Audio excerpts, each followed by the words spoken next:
Assalamualaikum warahmatullahi wabarakatuh. Nama saya Muhammad Arsyad Aryan dari kelas 12 IPS 2. Saya akan menjelaskan sedikit tentang konflik Venezuela dengan Kolombia.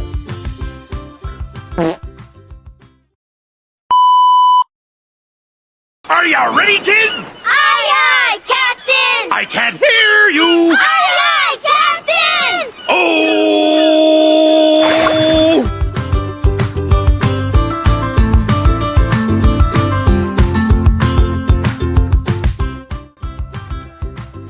Venezuela atau Republik Bolivariana merupakan salah satu negara di Amerika Latin yang beribu kota di Caracas. Negara ini berbatasan dengan Laut Karibia dan Samudra Atlantik di sebelah utara, Guyana di timur, Brasil di selatan, dan Kolombia di barat. Konflik ini didasarkan adanya persengketaan wilayah di Semenanjung Guajira, Teluk Venezuela. Sejak kemerdekaan mereka dari penjajah Spanyol di awal abad ke-19, Venezuela dan Kolombia selalu memiliki hubungan yang tidak mudah. Salah satu sumber ketegangan utama adalah sengketa perbatasan. Namun, permasalahan ini bukan hanya soal batas wilayah. Di awal abad ke-21, ketika Hugo Chavez berkuasa di Venezuela, ketegangan mulai meningkat karena perbedaan ideologi politik. Chavez, yang dikenal dengan gaya kepemimpinan sosialis dan anti-imperialismenya, sering berbenturan dengan Kolombia yang lebih condong pada aliansi dengan Amerika Serikat. Di sisi lain, Kolombia di bawah Presiden Alvaro Uribe cenderung pro Amerika Serikat dan kapitalisme yang bertolak belakang dengan pandangan Chavez. Perbedaan ideologi ini memperburuk hubungan kedua negara, terutama ketika Venezuela secara terbuka mendukung kelompok pemberontak di Kolombia, seperti VARC.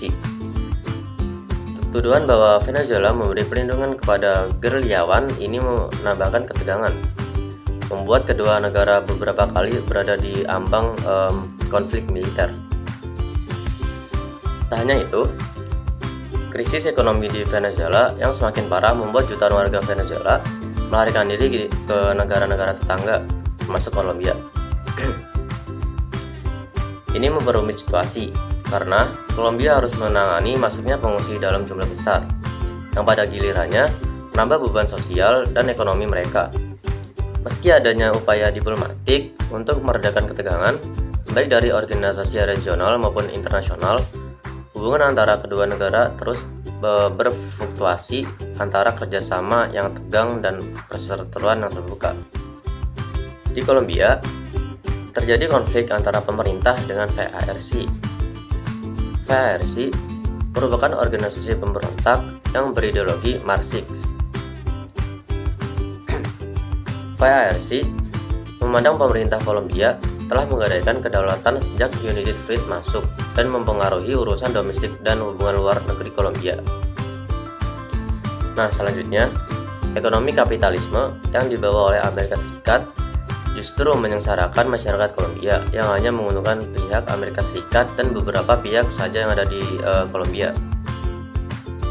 Kemudian, VARC melakukan pemberontakan perlawanan terhadap pemerintah Kolombia hingga akhirnya presiden dari Kolombia yakni Alvaro Uribe meminta bantuan Amerika Serikat untuk memiliki akses ke beberapa pangkalan militer di Kolombia.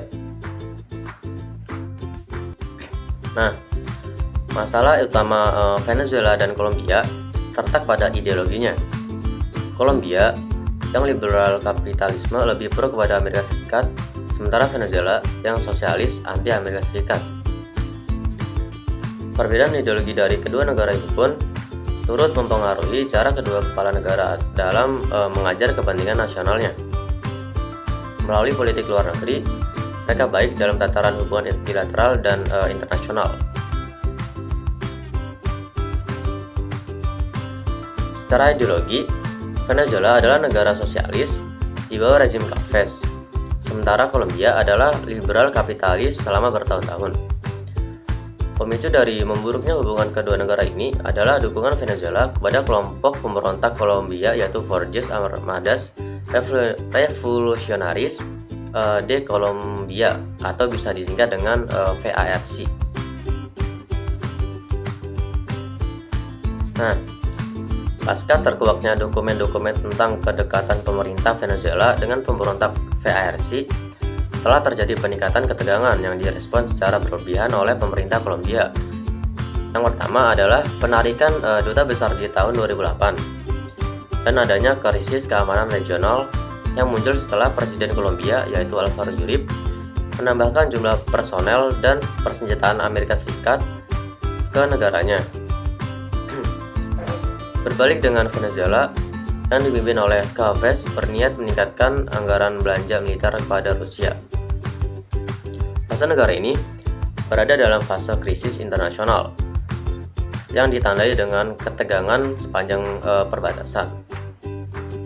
Dampak dari krisis ini ialah negara Venezuela telah mengalami kekurangan bahan pokok sebagai akibat dari krisis ekonomi yang telah berlangsung bertahun-tahun. Lebih dari 4 juta orang telah meninggalkan Venezuela sejak 2015, kata PBB. Selama 52 tahun sudah masyarakat di Kolombia menjalani kehidupan di tengah-tengah konflik dan ketegangan antara pemerintah dengan para kelompok pemberontak dan kelompok paramiliter lainnya. Selama 52 tahun itu juga, kejaman serta berbagai macam pelanggaran khususnya terhadap hak asasi manusia terjadi di Kolombia. Tokoh-tokoh penting pada konflik ini ialah yang pertama Hugo Chavez sebagai Presiden Venezuela sejak 1919 sampai 2013. Yang kedua ada Nicolas Maduro, penerus Chavez sebagai Presiden Venezuela dari 2013 sampai sekarang. Yang ketiga ada Alvaro Uribe sebagai Presiden Kolombia dari 2002 sampai 2010. Dan yang keempat ada Juan Guaido sebagai pemimpin oposisi Venezuela. Solusi dari konflik ini ialah Presiden Venezuela Hugo Chavez dan Presiden Kolombia Juan Manuel Santos telah menyepakati untuk memperbaiki hubungan diplomatik kedua negara dalam pertemuan di sebuah kota di Santa Maria, Kolombia. Kedua pemimpin sepakat mengakhiri segala perbedaan dan membuka kembali hubungan bilateral demi koeksistensi dua negara. Kesepakatan untuk memperbaiki hubungan ini muncul selama kurang lebih 2 tahun hubungan bilateral di antara kedua negara di kawasan ASEAN ini terus memburuk. Hubungan memburuk setelah Kolombia menyetujui untuk memperbolehkan Amerika Serikat mendirikan markas militer di negaranya. Dan ketika Uribe menyebut Venezuela menampung pemberontak, Chavez langsung menutup hubungan diplomatik dan mengirim pasukan ke perbatasan sebagai antisipasi meletusnya perang. Demikian yang bisa saya sampaikan. Kurang lebihnya mohon maaf. Wassalamualaikum warahmatullahi wabarakatuh.